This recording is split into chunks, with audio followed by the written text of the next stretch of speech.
This is Hidden Killers Week in Review. A look back at the most prolific stories of the week. This is Hidden Killers Live with Tony Brueski, Stacey Cole, and Todd Michaels. The order to the reaction doesn't make any sense. If you already knew there was a knife in her chest, you would have said that to the 911 operator. You would have a moment of shock after the fact that you can't do CPR because there's a knife in her chest. You could have said that right away. I can't. There's a knife in her chest. But this discovery comes later after the initial hesitation of not wanting to do CPR on the woman he's engaged to, who, by the way, her ring is up on the counter. Okay, now What? that doesn't sound like a break-in, and she fought back, because why would you leave the ring? Well, and look, this story, if you really dig into it, we don't have time in an hour to go through all of the idiosyncrasies of this entire insane story. She had been having some mental health problems, and that was documented. But it was normal stuff: anxiety, depression, things like that almost all of us deal with.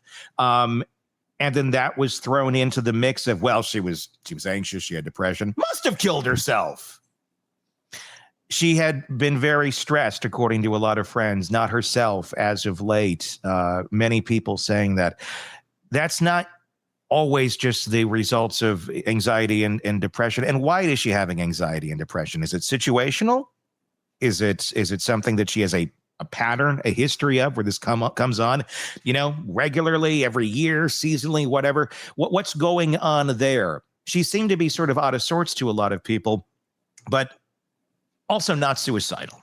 She was working at trying to just elevate herself, like we all do when we're feeling down, of trying to get yourself better.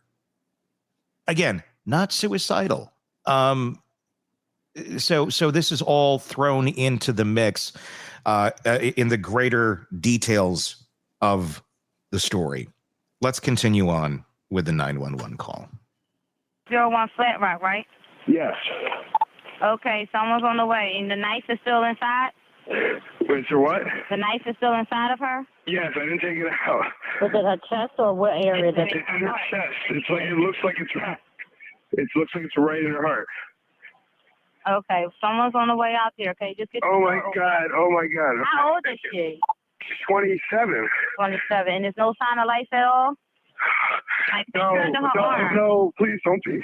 What? Pinch her under her arm and tell me if she responds to pain. Ellie. She's not. Her arm and her hands are still warm. I don't know if that means, but there's blood everywhere.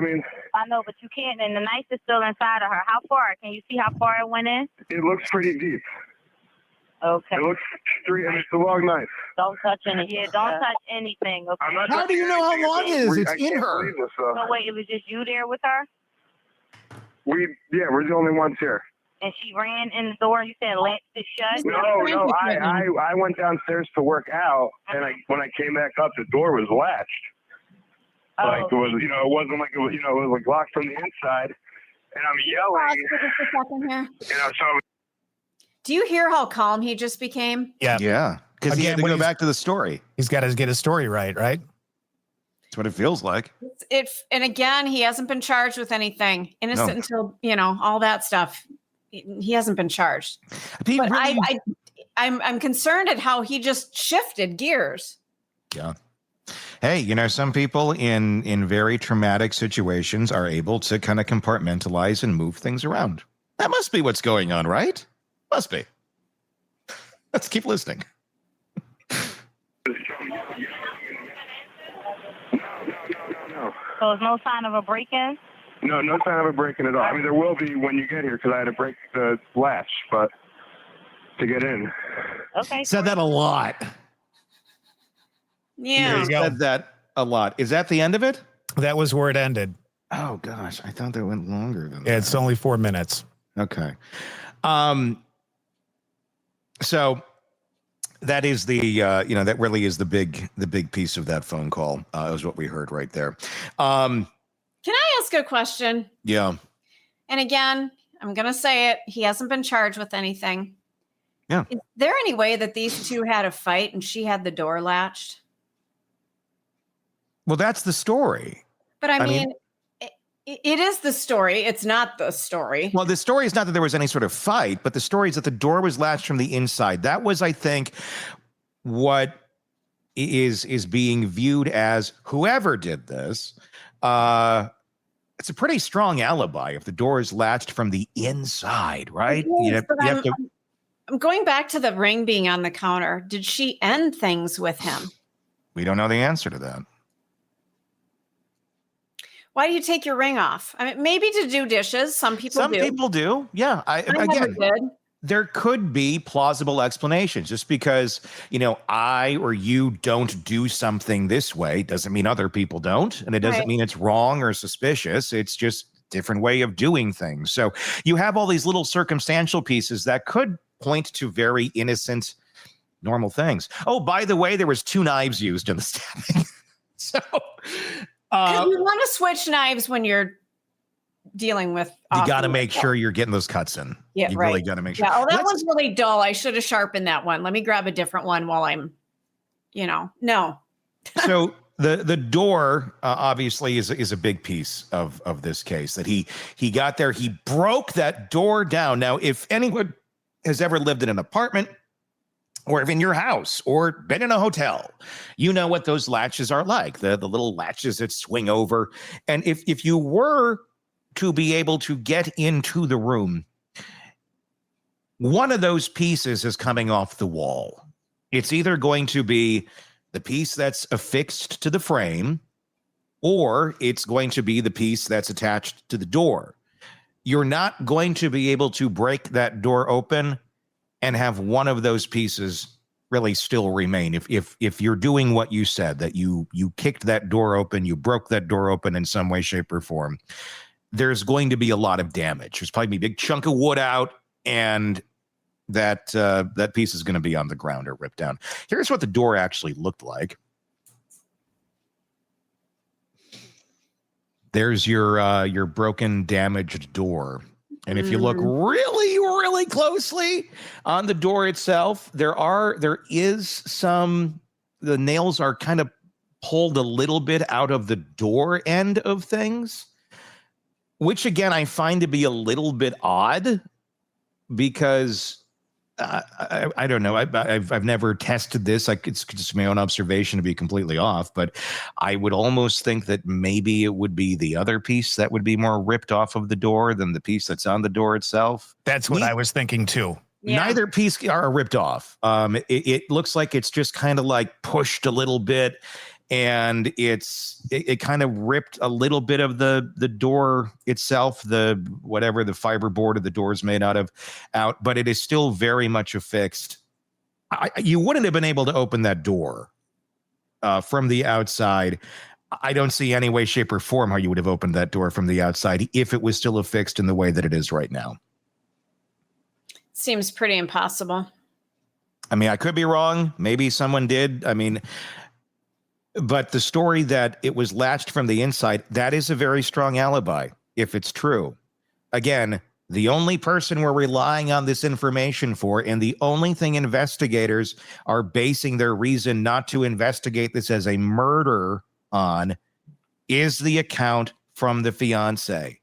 Have you ever heard of any other murder case? Oh, this is not a murder case. This is a suicide case. Have you ever heard of any case, ever, where the significant other's alibi has a lot of holes in it and is just completely believed to be fact, no matter what? And they're able to go in and take evidence out. They're able to basically just flush the investigation down the toilet right away. I'm sure there's cases like this where this has happened, but none that have obviously ever made it to court or been prosecuted because they get stopped in their tracks. This is what we're witnessing, is a case that was stopped directly in its tracks.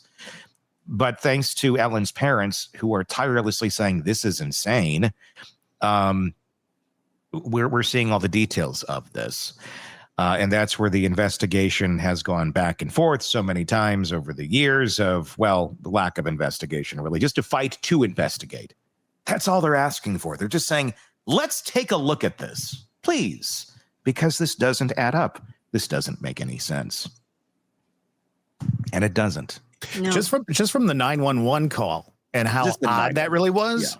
You would think some sort of investigation would take place because it was just not normal. The fact that there's 2 knives, the fact that this was stabbing, the fact that, the door seems a little off for breaking in again, just looking at it and, being able to do a few things around my own home, I would not guess that somebody tried to break that door in and actually got in. It still looks like it would have held enough that he could not get that door open. Correct. Even the medical examiner, all these years later, has come back and said, yeah, I think I was wrong. Thanks for that. Now, they're not licensed in the state anymore. The fact that they're saying it aloud really does absolutely nothing other than it puts another person from back in the day when this happened all those years ago saying, yeah, I was wrong. But it doesn't change anything. It doesn't go back and change the report. That has to be done in a very different path. And that's what her parents have been trying to do. I've had the parents on this show before. I've had their private investigator on this show before. And the parents aren't even out there saying Sam did it. They're not arguing that. They're not out there pointing fingers. They're just saying, can we please look at this? Because this doesn't make any sense. And at every turn and pass, it's denied, it's blocked.